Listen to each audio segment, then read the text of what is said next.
Bonjour Bruno Gollnisch. Bonjour. Bonjour Bruno Gollnisch. Pour rentrer tout de suite dans le vif du sujet, tout le monde souhaite savoir si vous avez, oui ou non, démissionné du bureau politique du Front National. Alors, je ne dois ma légitimité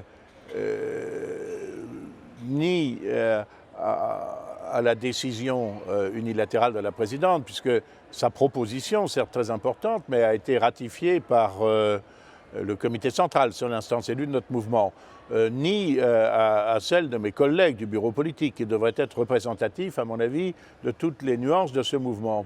Mon intention n'était pas de démissionner, mais finalement, dans un souci d'apaisement, j'ai présenté ma démission qui a été refusée par la présidente. Voilà. Donc, je suis toujours membre du bureau politique. J'ai bien l'intention de m'y exprimer sur un certain nombre de sujets que j'ai déjà d'ailleurs fait connaître en interne et toujours de façon constructive. Et je me réjouis, en ce qui me concerne en tout cas, de cette volonté d'apaisement. Je souhaiterais naturellement qu'elle puisse se généraliser par des concessions mutuelles. Toujours parlant de ce sujet, la presse s'est largement emparée de cet événement. Que répondez-vous tout particulièrement à M. Renaud Dely, qui vous a gentiment, si l'on peut dire, traité de dindon de la farce dans cette affaire? Ah oui, monsieur Renaud Dely, je le connais depuis très longtemps, encore qu'il ne se soit jamais tellement intéressé à mon action politique. Il fait partie de ces journalistes qui réduisent un peu, peut-être à l'image d'une certaine absence de conviction personnelle, et réduisent la vie politique à des affrontements de personnes dont j'ai toujours eu horreur. Donc je suis un assez mauvais client, il faut bien le reconnaître, pour monsieur Renaud Dely, qui est ce spécialiste du Front National qui avait, en 1998, je crois, publié sur 6 colonnes et 5 fois de suite des articles consacrés à ce qu'il appelait l'irrésistible ascension de Bruno Maigret, et dont il avait d'ailleurs même fait un livre qui portait un autre titre, ce qui prouve que tout le monde peut se tromper.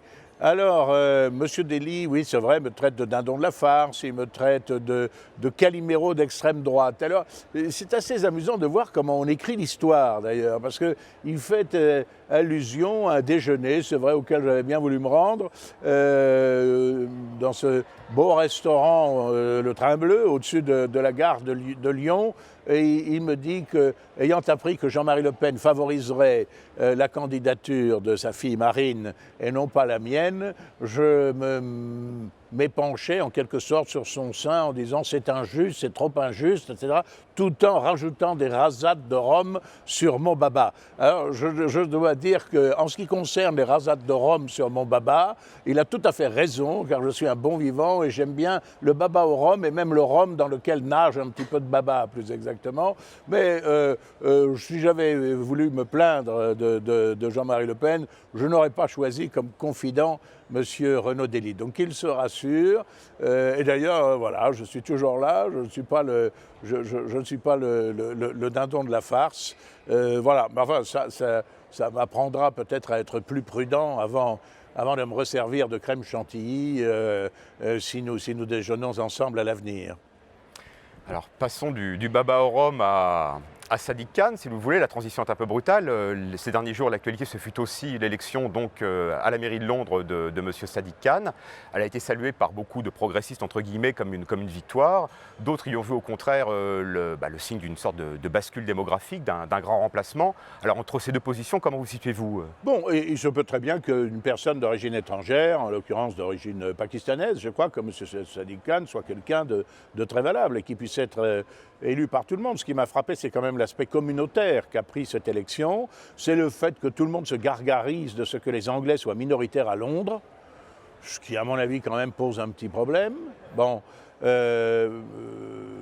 Monsieur Sadiq Khan a d'ailleurs, j'observe qu'il a fait sa campagne avec une épouse dévoilée en quelque sorte, mais qu'elle a remis le voile lors de la cérémonie d'intronisation de son époux à la City of London. Voilà.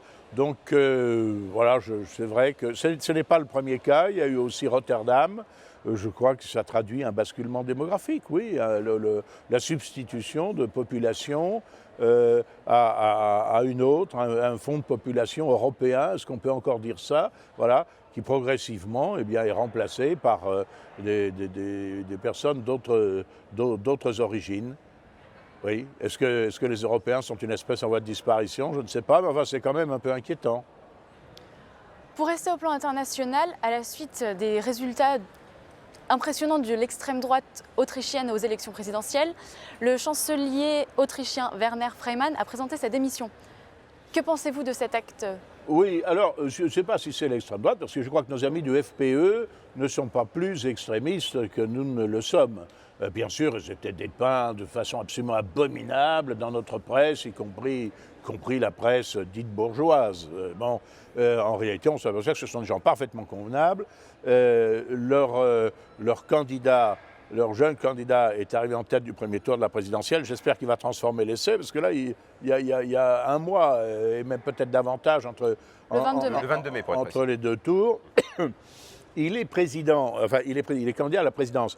La présidence, comme en France sous la 4e République, comme en Allemagne encore aujourd'hui, n'a pas en Autriche une importance politique majeure, puisqu'il lui appartient de choisir le chancelier. Il a dit que si la majorité au Parlement était social-démocrate, il nommerait un chancelier, c'est-à-dire un Premier ministre social-démocrate, ce qui prouve son respect absolu de la démocratie.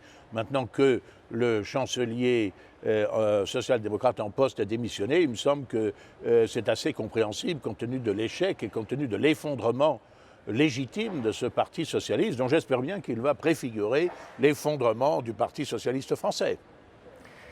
Le quotidien de la Croix a publié cette semaine un très gros dossier sur l'Union européenne, sur l'Europe, très, très laudateur, très pro-européen. Alors, dans ce dossier, le pape, qui a reçu donc le prix Charlemagne, les propos du pape ils sont retranscrits, qui appellent à un nouvel humanisme. On décrit également comme menace principale sur l'Europe la montée des populismes, mais il est fait état également d'un sondage montrant une certaine ambivalence des Européens vis-à-vis de l'Europe. Alors, comment analysez-vous ce dossier de la Croix? C'est une pierre dans votre jardin, Bruno Gollnisch, et dans celui de vos amis? Alors écoutez, c'est un dossier assez extraordinaire, parce que c'est un dossier partisan. Bon, je peux comprendre que des chrétiens soient sensibles après les guerres qui ont ensanglanté l'Europe, qui sont d'affreuses guerres civiles européennes, la Première Guerre mondiale dont on commémore le centenaire, la deuxième qui a été le prolongement de la première, etc., au fait qu'il vaut mieux que les Européens vivent en paix les uns avec les autres, coopèrent, plutôt que de partir dans de tels affrontements. Mais ça, on ne doit pas tellement à l'Union européenne, contrairement à l'espèce d'escroquerie intellectuelle par lesquelles on amalgame tout cela. Mais il y a dans l'Union européenne actuelle une tendance majoritaire dans ce Parlement, mais aussi dans les instances dirigeantes, qui est foncièrement hostile à un certain nombre de valeurs chrétiennes. Sur le plan familial, sur le plan de l'accueil de la vie, sur beaucoup d'autres plans. Et ça, la Croix ne veut pas le voir. C'était ce qu'on appelait autrefois de l'angélisme. Et alors, il y a quand même dans la Croix, c'était le grand journal des Assomptionnistes, qui était un journal de combat contre justement un certain nombre de tendances antichrétiennes, de combat intellectuel, s'entend. Mais alors, on lit, je crois que c'est sous la plume de M. Maillard, sauf erreur de ma part, on lit des choses tout à fait extraordinaires qu'on ne s'attendrait pas à trouver dans ce journal. On s'attendrait peut-être à le trouver dans les publications du Grand Orient de France, ça c'est possible. Par exemple, il y a cette phrase admirable qui dit lorsqu'il a reçu le prix Charlemagne, le pape a parlé de l'humanisme européen, propos beaucoup moins ambigus, ose-t-on écrire à la Croix, que de faire référence aux valeurs chrétiennes. Alors s'il y a bien un mot qui est ambigu dans la vie politique, intellectuelle et morale, c'est le mot d'humanisme, dont on sait depuis la Renaissance qu'il recouvre à peu près tout et n'importe quoi. Parce que l'humanisme, ça paraît aussi généreux, etc., mais l'humanisme, c'est aussi une doctrine qui place l'homme et non plus Dieu au centre de la création, en quelque sorte, ou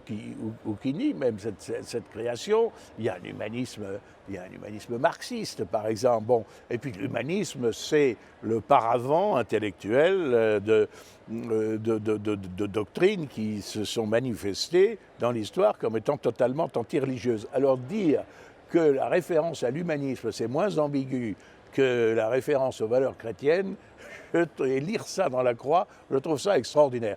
Il me faudrait des heures pour commenter par le menu cette espèce de panégyrique de l'Union européenne. Alors, en ce qui concerne le sondage, les sondages dont vous parlez, ils ne sont contradictoires qu'en apparence. Les gens se sentent bien sûr français, italiens, espagnols, mais aussi européens, puisque leur pays est situé géographiquement dans l'Europe.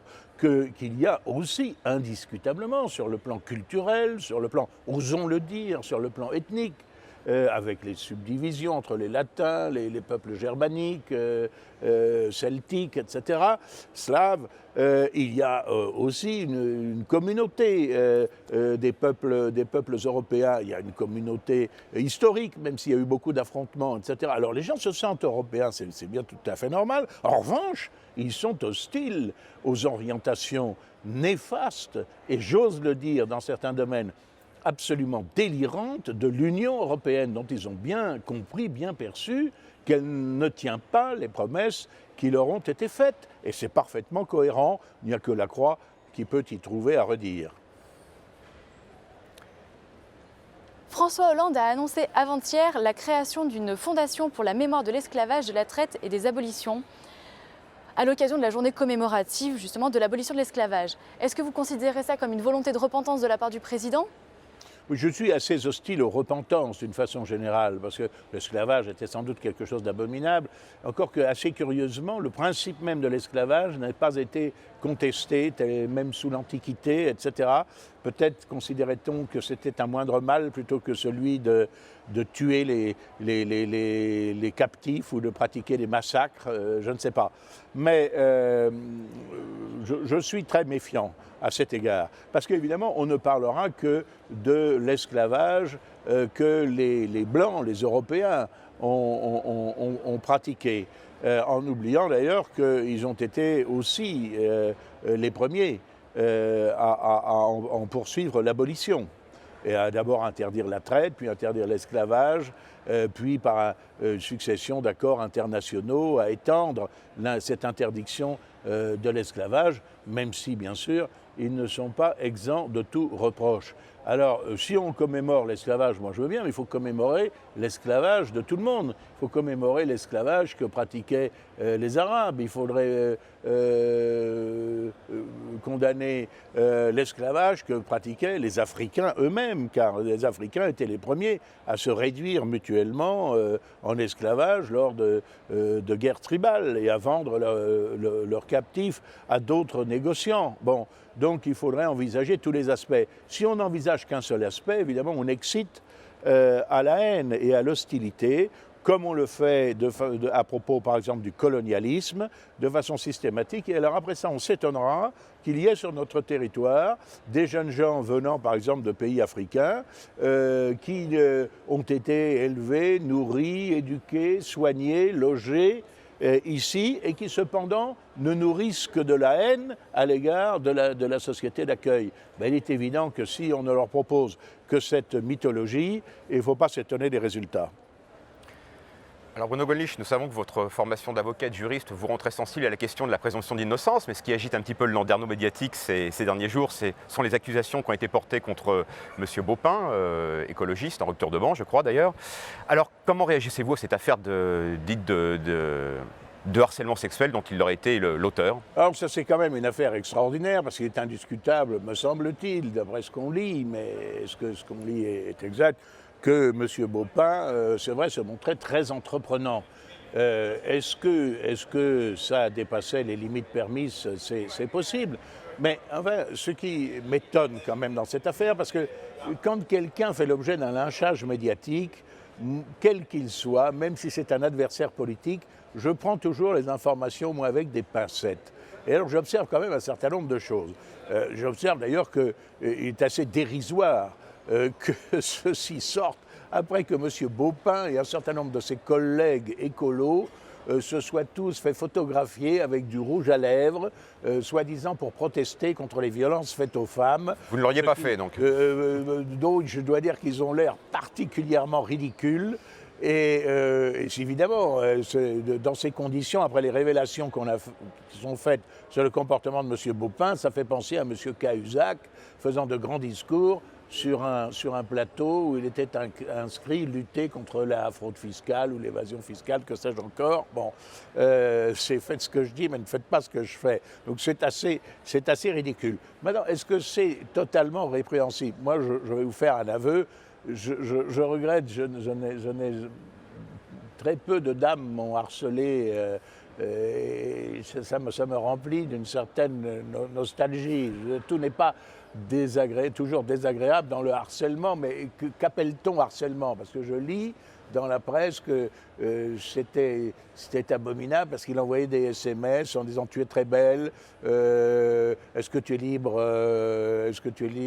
à déjeuner, etc. Bon, alors je crois qu'il y en a qui sont beaucoup plus hard, c'est entendu, mais ce qui m'étonne quand même, c'est que les dames qui se plaignent aujourd'hui des mauvais traitements de M. Baupin ne s'en étaient jamais plaintes avant qu'il ne quitte précisément Europe Écologie Les Verts. Alors, est-ce qu'elles étaient... Alors, ces dames-là, qu'il me soit permis de le dire, ne sont pas des jeunes filles effarouchées et timides. Elles ont des fonctions politiques, elles avaient parfaitement la possibilité, si M. Baupin se comportait de façon insupportable, de le dire, de le faire savoir et même de porter plainte. Je trouve un petit peu suspect que l'affaire ne sorte que quelques jours après que M. Baupin ait claqué la porte de sa formation politique. Mais encore une fois, je n'ai pas une connaissance approfondie du dossier, donc je ferai jouer, jusqu'à preuve du contraire, la présomption d'innocence en gardant par devers moi une certaine ironie. Donc vous pensez donc que M. Baupin doit régler cette affaire avec son épouse, Mme Cos? Alors ça restera de domaine du privé. Ça, c'est certainement plus pénible, oui. Une dernière question, Bruno Gollnisch, c'est l'actualité toute récente. Dans le cadre de la loi El Khomri, la motion de censure déposée par une partie de la gauche a échoué à seulement 2 petites voix près. Alors, oui. C'est une forme pour vous de théâtralisation on voulait à la fois, on veut s'opposer au gouvernement, en même temps de ne pas faire tomber, car les législatives vont bientôt arriver, il s'agit de ménager... il est certain que le Parti socialiste est divisé sur cette question, mais je peux le comprendre d'ailleurs qu'un certain nombre de socialistes hésitent quand même à faire tomber le gouvernement et peut-être s'il y avait à ce moment-là des élections anticipées, revenir à 30 à l'Assemblée nationale au lieu de la majorité qu'ils occupent à l'heure actuelle. Je crois qu'il y a dans cette affaire beaucoup d'hypocrisie, en particulier d'ailleurs de la part de la droite, qui aurait été tout à fait capable de présenter un texte similaire, lequel texte n'arrangera pas grand-chose, parce que ce ne sont pas principalement ces dispositions-là qui sont à la source du chômage. Mais il y a bien d'autres choses. Il y a c'est vrai, une certaine bureaucratie paralysante. Il y a aussi un fiscalisme spoliateur. Il y a surtout aussi une ouverture des frontières indistincte à des pratiques de concurrence déloyale. Il y a une évasion des capitaux et des investissements vers des pays qui pratiquent des coûts de main-d'œuvre extrêmement faibles et qui font travailler dans des conditions de quasi-esclavage des millions de personnes dans le tiers-monde ou en Asie. Voilà, si on voulait traiter la question du chômage, il faudrait la traiter dans tous ses aspects. Nous y reviendrons très certainement, Bruno Gollnisch, dans une prochaine émission. Merci. Merci. Merci beaucoup.